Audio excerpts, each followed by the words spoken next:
What's going on, y'all? So 2 years ago now, I told y'all what it would be like, that it would be just like this, that it'd be locked down, that they'd be forcing mandatory shots, that you know, they'd be scaring the shit out of everybody and doing these, you know. Now I said, look, watch this winter, they're gonna have a new breakout with a new variant, and you know, as soon as people start getting comfortable, they'll hit them with another event, you know, and just be one thing after another to keep people all confused and in a state of fear, so that they can't overcome their reptilian brain and they're just thinking about survival all the time. Survival. They're not able to step around that and use their critical thinking skills in order to really evaluate the situation and see if there is actually a threat there.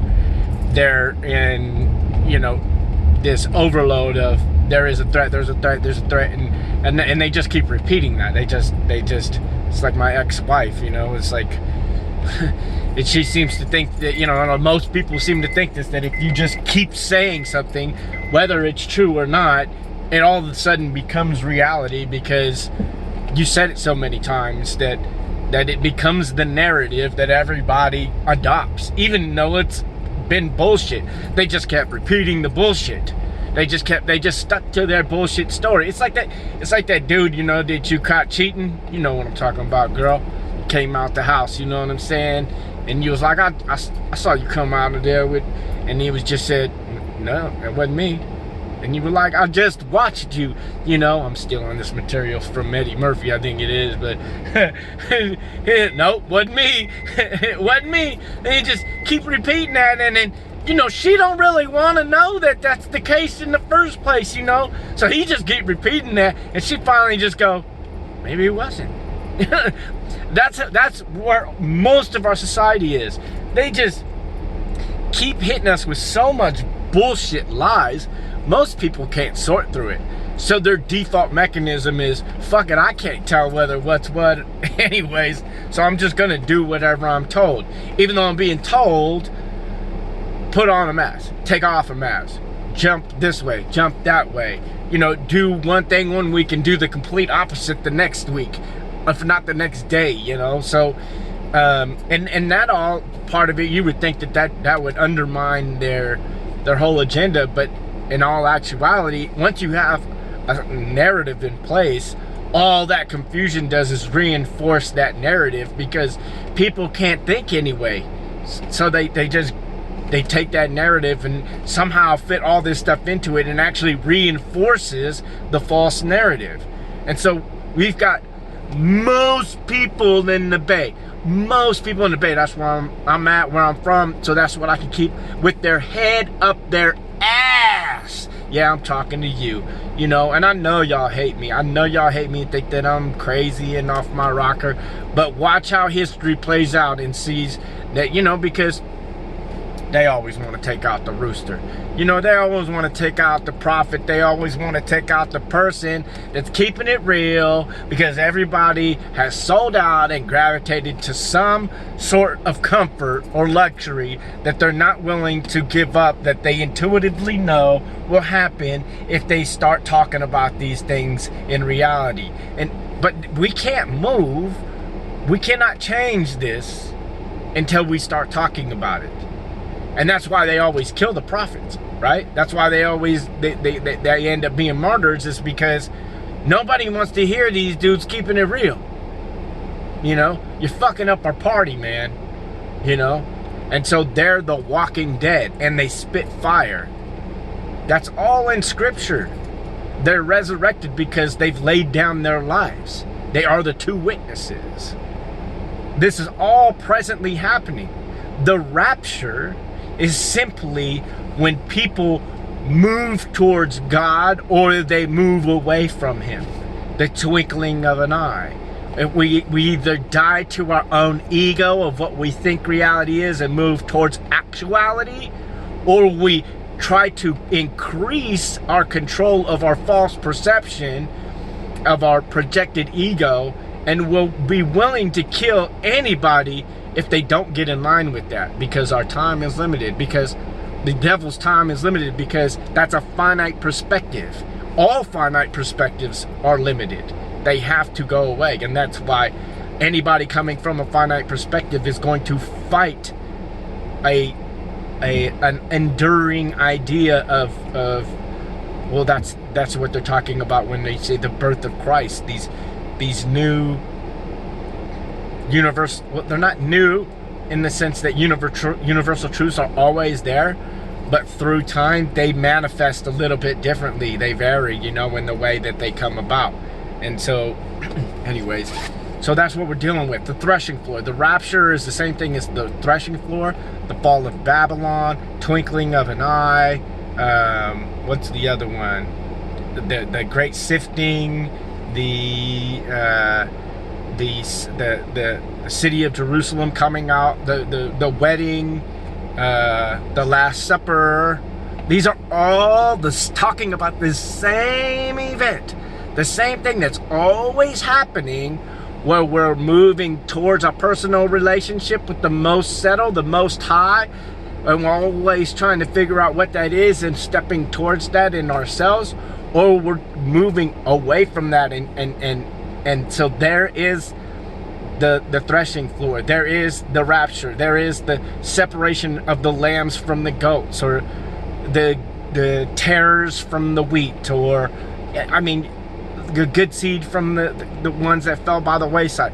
There's so many different parallels, and that's the analogy that's being used there to describe the process of reality that's always happening. It's present right now. So I'm just bringing this to y'all attention because, you know, it's just going to get worse from here. They're going to continue to pile on lies, and the people that have put stuff in their body that they have no idea what it is, you're in for a rude awakening.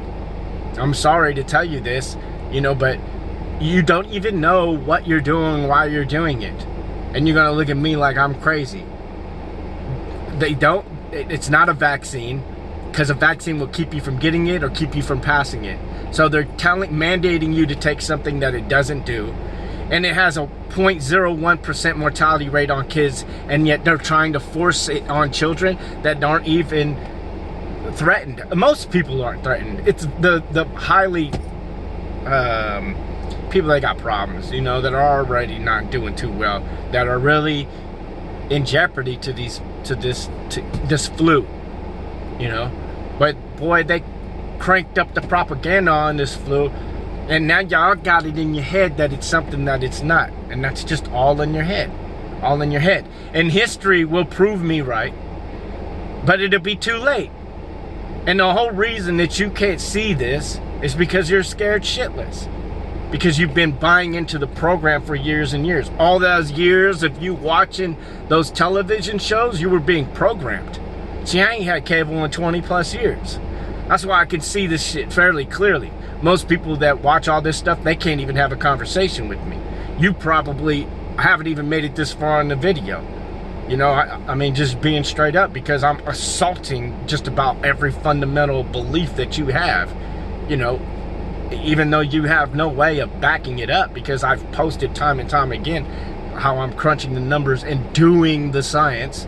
Science is a process, it's a methodology, you know. And nobody's even commented it or remarked or rebuffed any of my work, you know, and yet I'm being censored. Why is that?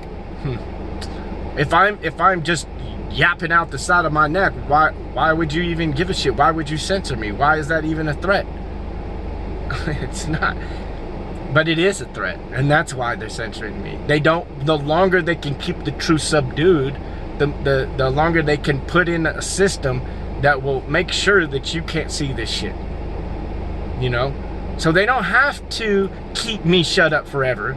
They just have to keep people like me quiet and snuffed out and muffled long enough for them to get the system in place that they're currently implementing with bio-identity, and you won't even be able to get online unless they know everything about you, and you put your dick print on the fucking iPad or whatever the fuck it is, your iris, I don't know, you know.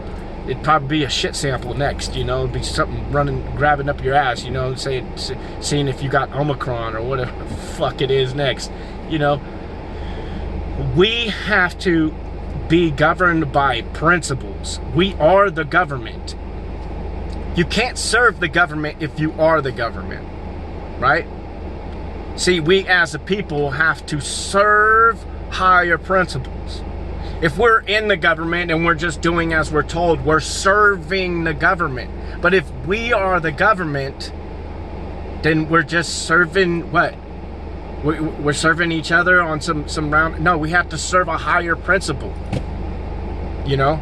So you can't just default on, I'll just do what the government tells me. You are the government. And in order for us to have a properly functioning government, you have to be properly functioning in your own personal life. You have to pay attention to these things. You have to look into it. You have to test them. You have to experiment with them. You have to question your own basic assumptions. And most people aren't doing that. Why? Because it doesn't line their pockets. In fact, it takes away. At this point, if you even kick up dust or say anything about their bitch ass system that they're implementing, you ain't got a job. Bye. You know, and then I hear all these people, well, what's the problem when you can't even get a job and everybody's hiring? Yeah, well, there's some people that can't get a job simply because they won't accept some fake ass experimental bullshit into their body. You know, if you can't see that's a problem. And then they're escaped. Oh, you guys just lazy, don't want to work. Well, we shouldn't be working some fake ass US dollars that ain't worth shit anyways. You know?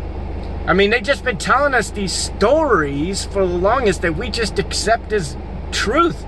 And we just base our days and go on and go, why is there so many problems in the world?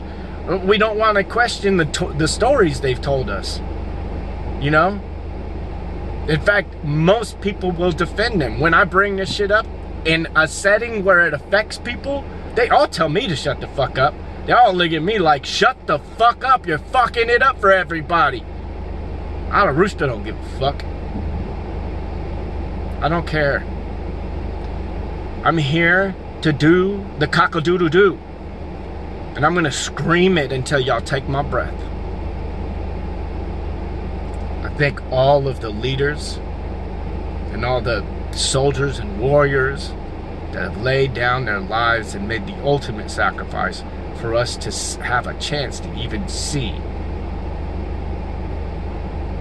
that we're being manipulated. You know, they've given us the freedoms that we should exercise, and we're not. We're limp dick, very weak, very frail, don't know how to exercise integrity, do not know how to step up for ourselves. We don't understand how to set priorities. We don't know what it means to be human. All of these things are absolutely necessary if we want to address the problem, which is ourselves. Love y'all.